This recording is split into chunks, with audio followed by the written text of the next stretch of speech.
Hey guys, welcome to Get Busy Watching. I'm your host, Honest Dan. Let's talk movies.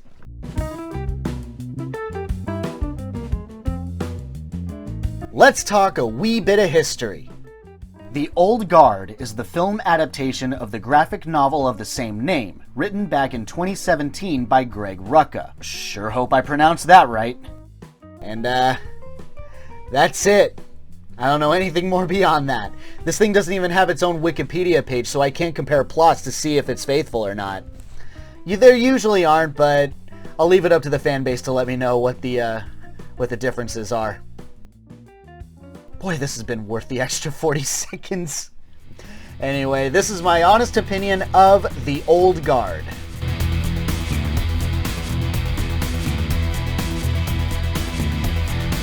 Andy, played by Charlize Theron, is an immortal mercenary for hire and is far older than she appears. She leads 3 other immortal mercs, and they've all gotten together for a new mission.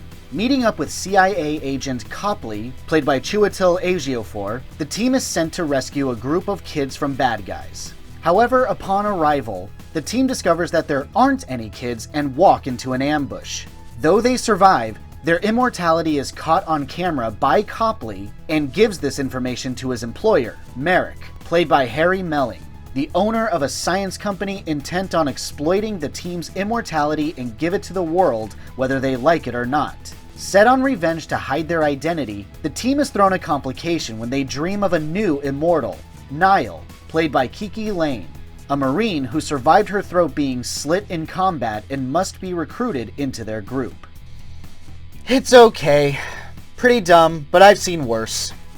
The primary problem that I had with the flick was how poorly written it was, mostly in terms of character, plot contrivances, and a little bit of subpar dialogue. The first issue that cropped up for me was character intelligence. So when these guys, armed with both guns and melee weapons, they are still using silencers to kill the bad guys. First of all, silencers are not that silent.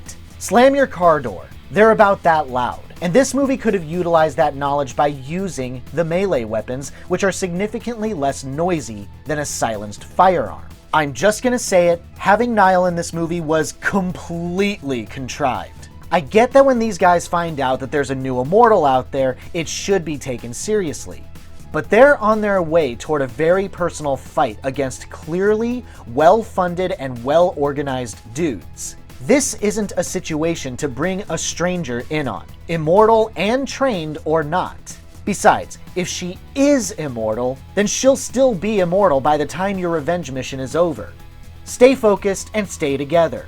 Niall could have waited, and up until she gets integrated into the group, the movie almost crawls at a snail's pace. I know it needs to establish character and character relationships, but with all that going on in addition to the revenge subplot, for the longest time, it felt like 2 stories were trying to be told, and it just wasn't meshing together. Yes, at some point the story finds equilibrium, but by the time it does, the movie is half over, and I'm spending a good amount of time trying to readjust. And why in fucking fuck shit would the Marines turn away a soldier who literally can't die? Isn't that kind of the holy grail, cradling a golden egg sitting on a bed of 4-leaf clovers of the armed forces? They shouldn't be condemning her for being a freak. She should be treated like a damn war hero and given the best missions. And let's talk about the bad guys. They're very stupid. You're meaning to tell me that they set up an elaborate trap all in the name of verifying their immortality? Why? Why not just fly them to the UK, gas them in the Merrick building, tie them up, and go to town on them? Why this elaborate trap involving kidnapped students? I feel like there were more practical ways to go about this. Sadly, the action isn't very good, which is a shame because I love multifaceted killer characters who can efficiently use firearms and melee weapons. I mean, you get a couple of decent shots here and there, but the camera jerks around a lot and quick cuts away far too often to really let a shot sink in. Hell, the camera never truly seems to sit still ever, even during the dialogue scenes. Seriously, someone invest in a tripod. And let's just say that the direction of the story isn't as subtle as it thinks. Basically, plot points get set up, and if you think that the writers are going somewhere with it, they go there with it. It's underwhelming, and they do this a couple of times. So as you can see, I'm not exactly the biggest fan. But let's talk about what the movie did right. While I don't necessarily think that the characters are three-dimensional, there's a sincerity to the performances of the actors that truly add weight to the inner struggles and legitimacy to their camaraderie. You can feel the weight of time on each of their shoulders, and for some, that weight is heavier.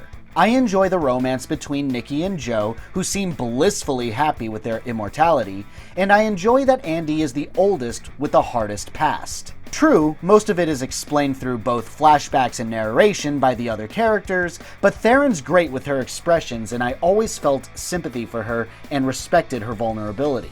Despite my earlier complaint of how Niall was a forced character in this story, Kiki Lane delivers a solid and earnest performance. I would think playing the confused new guy wouldn't be a difficult role to pull off, but Lane has such an innocence and vulnerability that makes me buy into her character that much easier. Plus, the girl looks good throwing a punch. The villains fall under a similar description. While Merrick is just your carbon copy, egomaniacal, smart and smarmy businessman with a sadistic side, Melling just does this role so very well. I just want to punch him in his stupid face with his eyes stupidly close together. That final scene where he thinks his dick is so big that he brandishes a battle axe had me dying of laughter. Bro, if you think you can take on Charlize Theron, yo dick be tiny. Not that I condone bullying, but these are the kind of nerds that deserve to be shoved in lockers. Overall, if you're looking to kill off a couple hours, it'll do its job. Just don't go in expecting the next great action movie. The subpar writing mostly killed it for me, saved only by the committed performances by the actors, despite the limited material they had to work with. Not bad, but certainly not great. My honest rating for The Old Guard, a 3 out of 5. Thanks so much for watching it, guys. I really appreciate it. Have a great day. Stay safe and healthy out there. Hope to see you soon.